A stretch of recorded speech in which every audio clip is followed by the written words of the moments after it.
இதுதான் சமூக நீதியா?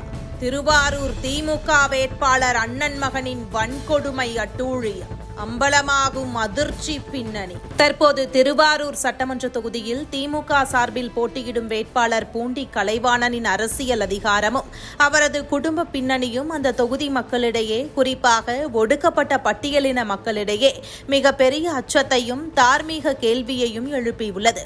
மேடைக்கு மேடை சமூக நீதி, சமத்துவம் மற்றும் திராவிட மாடல் என்று முழக்கமிடும் திமுகவின் நிஜமுகம் திருவாரூர் மண்ணில் மிக மோசமாக தோலுரித்து காட்டப்பட்டுள்ளது. பூண்டி கலைவாணனின் உடன் பிறந்த அண்ணன் மகனும் கொரடாச்சேரி பேரூராட்சி திமுக செயலாளருமான கலைவேந்தன் என்பவர் மீது எழுந்துள்ள தொடர்ச்சியான வன்கொடுமை புகார்கள் இவர்தான் பட்டியலின மக்களை காப்பாற்றுவாரா என்ற நியாயமான ஆத்திரத்தை மக்களிடம் ஏற்படுத்தியுள்ளது. கடந்த 2022ஆம் ஆண்டு ஆகஸ்ட் மாதம் கொரடாச்சேரியில் பாஜக இளைஞரணி செயலாளர் பட்டியலினத்தைச் சேர்ந்த காமராஜ் என்பவரை கலைவேந்தன் மற்றும் அவரது கூட்டாளிகள் வழிமறித்து சாதி பெயரை சொல்லி மிக இழிவாக பேசி தாக்கியுள்ளனர்.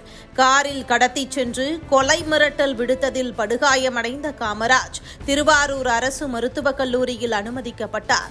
இச்சம்பவம் தொடர்பாக கலைவேந்தன் மீது தகாத வார்த்தைகளால் திட்டுதல், தாக்குதல் மற்றும் வன்கொடுமை தடுப்புச் சட்டம் உள்ளிட்ட பல்வேறு பிரிவுகளின் கீழ் கொரடாச்சேரி போலீசார் வழக்கு பதிவு செய்துள்ளனர். கடந்த 2022ஆம் ஆண்டு ஜாமீனில் வெளிவந்த கலைவேந்தன் மீண்டும் 2023ஆம் ஆண்டு நவம்பர் மாதம் கொரடாச்சேரி கடைத்தெருவில் செந்தில்குமார் என்ற மெக்கானிக்கை வழிமறைத்து சாதி ரீதியாக மிக கேவலமாக திட்டி அரிவாளால் வெட்டியிருக்கிறார்கள். இச்சம்பவத்தின் போது கொலை மிரட்டல் விடுத்த கலைவேந்தன் மீது கொலை முயற்சி உள்ளிட்ட மிக கடுமையான பிரிவுகளின் கீழ் 2வது வழக்கு பதிவு செய்யப்பட்டது.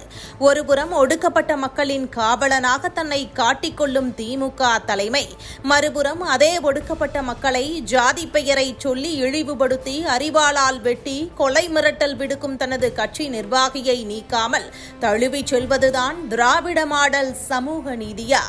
ஜாதி ரீதியாக மக்களை துன்புறுத்தி அதிகார பலத்தால் அவர்களை ஒடுக்கியாள நினைக்கும் ஒரு குடும்பத்தைச் சேர்ந்தவருக்கு மீண்டும் சட்டமன்ற வாய்ப்பு வழங்கப்பட்டிருப்பது திருவாரூர் தொகுதியில் உள்ள பட்டியலின மக்களின் பாதுகாப்பை முற்றிலுமாக கேள்விக்குறியாக்கி இருக்கிறது. அதிகாரத்தை வைத்துக் கொண்டு அடக்குமுறைகளை ஏவிவிடும் இத்தகைய கும்பல்களா இனி ஒடுக்கப்பட்ட மக்களின் உரிமைகளை மீட்டெடுக்க போகிறார்கள்?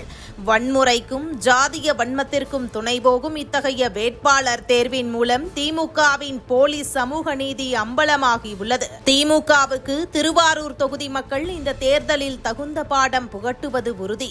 இத்தகைய அதிகார மையங்கள் வீழ்த்தப்பட்டால் மட்டுமே உண்மையான சமூக நீதி நிலைநாட்டப்படும்.